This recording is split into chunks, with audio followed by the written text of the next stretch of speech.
Սարգսյան շուտով կմեկնարկի դատական նիստը,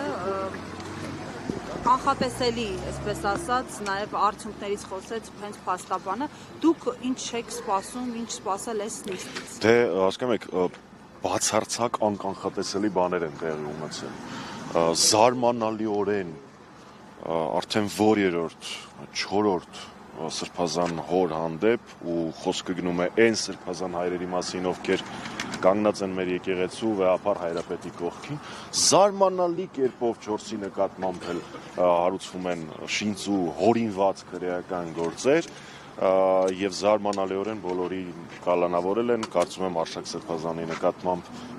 Մասիս Մելքոնյանը չի զարմացնի, դե շատ զարմանալի էր, որ հենց Մասիս Մելքոնյանը ընտրվեց որպես դատավոր, ինքն էլ միշտ աչքի է ընկել անաչառ բացարձակ իշխանության հրահանգները չկատարելով եւ այլն, ես իհարկե եթե որպես կատական էլ, եթե որպես իրականություն այդ կատակները անում ենք նրա համար, որ իրականության դժոխքից, իրականության գրոտեսկից, իրականության խայտառակությունից հնարավորություն ունի ինչ որ մի քանի վայրկյան շեղվելու։ Տեղի ունենալու հետեւյալը իմ համեստ կանխատեսումներով Մասիս Մելքոնյանը չի զարմացնի ոչ մեզ, ոչ իշխանություններին եւ կկալանավորի Արշակ Սրբազանին։ Ես ամեն դեպքում ուզում եմ, որ մեր քաղաքացիները, չնայած պարոն Բաբայանը, իմ գործընկերները մինչ այդ ասեցին, մի քանի կետ ֆիքսեն, էլի շատ կարեւոր։ Խոսքը գնում է 2018 թվականի դրվագի մասին, որտեղ մի քանի հոգի ցուցմունք է տվել, որ իբր իրանց մոտ հայտնաբերված նմրանյութերը իրանց գրպանը գցել է Արշակ Սրբազանը։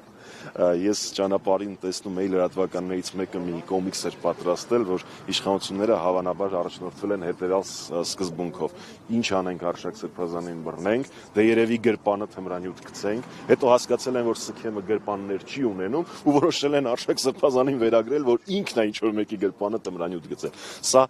խայտառակություն չի, սա անաստվածություն է, սա անբարոյականություն է։ Պարոն ընդդիմությունը ինչ է անում, որ ինքն էլ դառնա կանխատեսելի, որ կարողանա համարժեք արձագանքել։ Հերթով հատ-առհատ գնում է դատվելու, եթե իրականությունը ասենք։ Հատ-առհատ բոլորին կոնսոլիդացիայի ականատես չէ։ Նախ ես չեմ կարծում, որ քաղաքաբանտարկյալների եւ եկեղեցու պաշտպանության հարցում կոնսոլիդացիայի բացակայություն կա, ես ամեն դեպս չգիտեմ ընդդիմադիր ով հայ-առաքելական եկեղեցու դեմ արշավի հայ-առաքելական եկեղեցու դեմ արշավի եւ կամ քաղաքաբանտարկյալների թեմայով չի կիսում ընդհանուր կարծիքը։ Ինչ վերաբերում է ինչ անել, այո, ձեր նշած կոնսոլիդացիան, բայց ոչ միայն ընդդիմության, այլ նաեւ ժողովրդի այլընտրանք չունի։ Փաշինյանը այսպես անելու է մինչև ընտրություններ ու ավելի վայրագ է սկսելու այս ամեն ինչը շարունակել ընտրություններից հետո, եթե հանկարծ վերընտրվի։ Մենք անհրաժեշտություն ունենք օր առաջ սա կասեցնել։ Սա առանց մեր բոլորի համատեղ, նկատում բոլորի, նկատի ունեմ հայրենասերներին, նկատի ունեմ